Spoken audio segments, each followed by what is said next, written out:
పరిస్థితి కొంతవరకు తగ్గుతుంది. ఎస్ ఆశబిందు గారు, ఆశబిందు గారు కేంద్రానికి వెళ్తున్నారు. కూటమి ప్రభుత్వంలో ఉన్నటువంటి కీలకమైనటువంటి పార్టీ, కేంద్రంలో ఉన్నటువంటి అధికార పార్టీ ఒకవేళ కంప్లైంట్ ఇచ్చినటువంటి పరిస్థితులు వస్తాయి. సో రాష్ట్రంలో ఉన్నటువంటి కూటమి ప్రభుత్వానికి ప్రతికూల పరిస్థితులు ఉండేటువంటి ఛాన్సెస్ లేవా? సో పవర్స్ ఏం తీసుకుంటారు? దీని మీద ఎలాంటి నిర్ణయం తీసుకుంటుంది కేంద్ర ప్రభుత్వం? లేదా ఏమైనా తక్షణ నిర్ణయాలు తీసుకుంటారా? ఈ అంశాలు ఎక్కడ కనబడట్లేదు, కానీ కేంద్రం దృష్టికి మాత్రం రాష్ట్రంలో శాంతి భద్రతల అంశం వెళ్తుంది.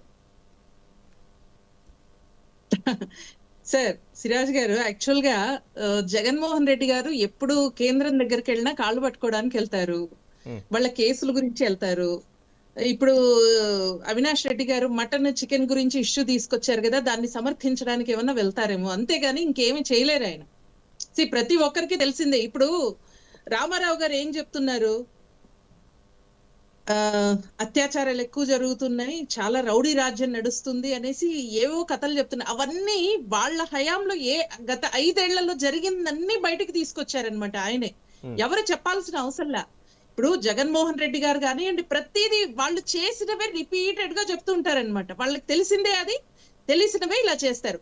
యాక్చువల్ గా మనం ఇక్కడ మాట్లాడుకోవాల్సిందండి, ప్రతిపక్షమా లేకపోతే ప్రభుత్వమా అంటే కూడా ఇక్కడ పూర్తిగా మనం రాష్ట్ర పరంగా ఆలోచించాల్సిన అవసరం ఎంతైనా ఉందండి. సరే, వాళ్లకు చేత కాదు, గొడవలు జరుగుతున్నాయి, అదే పనిగా గొడవలు పెట్టుకొని ఏదో ఒక ఇష్యూ రోడ్డు మీదకి తీసుకొచ్చి రాష్ట్రాన్ని భ్రష్టు పట్టించే పని చేస్తున్నారు. అంటే చంద్రబాబు నాయుడు గారి కోసం వస్తున్న, ఆయన్ని మొహం చూసి వస్తున్న కంపెనీలు కావండి, అంతర్జాతీయ పరంగా ఆయన తీసుకొస్తున్న కంపెనీలు ఆయన మొహం చూసి వస్తున్నవి, లేకపోతే ఆయనకి ఎంత కేపబిలిటీ క్రెడిబిలిటీ ఉందో దాని కోసం వస్తున్నాయి. కాబట్టి రాష్ట్రం ఎంతో సుభిక్షంగా ఫ్యూచర్ లో పిల్లల కోసం ఉపాధి కల్పన కానివ్వండి, ప్రతి ఒక్కరికి ఒక రాష్ట్రం సుభిక్షంగా ఉండాలని ఎంతో భగీరథ ప్రయత్నం చేస్తుంటే చంద్రబాబు నాయుడు గారు కానివ్వండి, కూటమి ప్రభుత్వం, దీనికి వీలైతే మనకు చేత కాదు, సైలెంట్ గా ఉందాం అనుకోకుండా, సైలెంట్ గా ఉంటే ప్రజల దగ్గర అంతో ఇంత ఒక 1% ఒక 10% అన్న మద్దతు దొరుకుతుంది. అలా కాకుండా రాష్ట్రాన్ని రావణ కాష్టంలో మార్చాలని ట్రై చేస్తుంటే, అటు ఆయనే కాదు వాళ్ళ ప్రతిపక్షమే, ఆయన పార్టీనే కాకుండా ఆయన జగన్ అండ్ కో కానివ్వండి, ఇంకొకరు కానివ్వండి, ఆయనతో పాటు ప్రతి ఒక్కరు రాష్ట్రం నష్టపోతుందండి, రాష్ట్రంతో సహా నష్టపోతుంది. ఆయనకి జగన్ అండ్ కోకి ఆ పట్టింపు లేదు. వాళ్ళకి తెలిసిందల్లా ఫ్యాక్షనిజం, వాళ్ళకి ఎవరితోనూ పట్టింపు ఉండదు.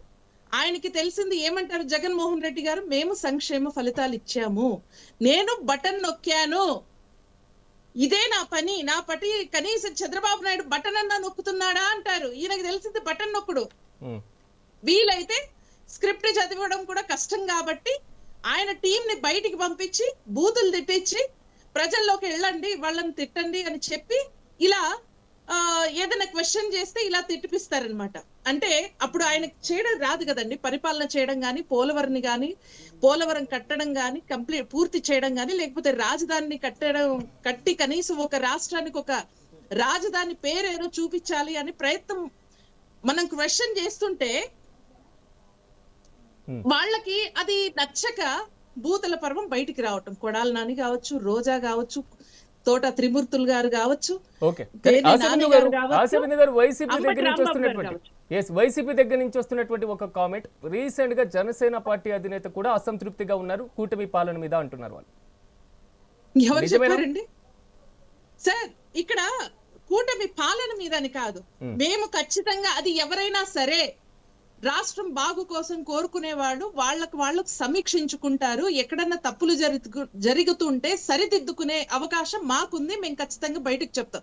మీరు అబ్జర్వ్ చేశారో లేదో, అది జనసేన కావచ్చు, బీజేపీ కావచ్చు, లేకపోతే టీడీపీ కావచ్చు, సోషల్ మీడియాలో కానివ్వండి, వాళ్ళ కార్యకర్తలు కానివ్వండి, రాష్ట్రానికి ఏదైనా ఇబ్బంది జరుగుతుంది, వైసీపీ వాళ్ళ వల్ల ఇబ్బంది జరుగుతుంది, లేదా సేమ్ కూటమిలో ఉన్న నాయకుల వల్ల కానివ్వండి, ఎవరికి వల్ల అయినా ఇబ్బంది జరుగుతుంది, రాష్ట్రానికి చెడ్డ పేరు వస్తుందంటే డైరెక్ట్ క్వశ్చన్ చేస్తారు.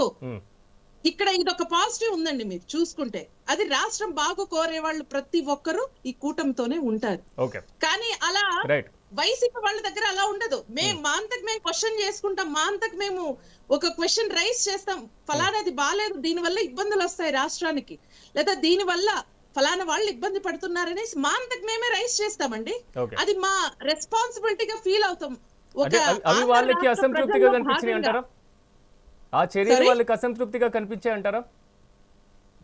అసంతృప్తి అనటం లేదు, ఇంకా టైం ఉంది కదా. ఎందుకంటే ఒక్కరే అన్ని చూసుకోలేరు. అటు చంద్రబాబు నాయుడు గారు కానీ, Right. పవన్ కళ్యాణ్ గారు కానివ్వండి, ఎవరైనా ఖచ్చితంగా సలహాలు ఇవ్వాల్సిందే కదా. కొన్ని అన్ని చూసుకోలేరు కాబట్టి ప్రతి ఒక్కరి దగ్గర నుంచి తీసుకుంటారండి, అందులో తప్పేం లేదు. మంచి ఉంటే మంచి. ఇప్పుడు ఇదే మాటే కూటమి ప్రభుత్వం చెప్పడం, జగన్మోహన్ రెడ్డి గారు మీరు కంపెనీలు తీసుకురండి, మేం క్రెడిట్ ఇస్తాం, మీకు ఒక మంచి సలహాలు ఇవ్వండి. రైట్ మీ రైట్ రైట్ ప్రతిపక్షం ఇప్పుడు వస్తున్నారు. ఇప్పుడు ఫిబ్రవరి 11 నుంచి అసెంబ్లీ సమావేశాలు ఉన్నాయి, రమ్మనండి, అక్కడ క్వశ్చన్ చేయండి, ప్రజలు చూస్తారు కదా. మీ సాక్షి మీడియా ఎలాగో ఎవరో చూడరు, అది తెలిసిందే. కనీసం మీ గొంతుకు ఏదైతే ఉందో, మీ 11 మంది అసెంబ్లీకి వచ్చి మీ గొంతును వినిపించండి, మీ సమస్యలేంటో వినిపించండి. వీఆర్ రెడీ టు ఆన్సర్ అంటున్నాం కదా. మేము లెంతీ క్వశ్చన్ అని తప్పించుకోం కదా, బూతుల పర్వంతో మేము మాట్లాడడం కదా. మీరు ఇచ్చిన ఒక సరైన క్వశ్చన్ ఇస్తే సరైన సమాధానం ఖచ్చితంగా ఉంటది. You can expect it. ప్రజలు కూడా ఎక్స్పెక్ట్ చేస్తారు మీ నుంచి, మీరు ఫలానా కరెక్ట్ గా పని చేస్తున్నారా లేదా. జీతం తీసుకుంటారు, వచ్చి సంతకాలు పెడతారు, అసెంబ్లీకి వచ్చి సంతకాలు పెట్టడం, వెళ్ళిపోవడం, ఇదా మీ పని? సరిపోవట్లేదా? డిస్కషన్ చేద్దాం. ఒక్క నిమిషం. ప్రకాష్ గారు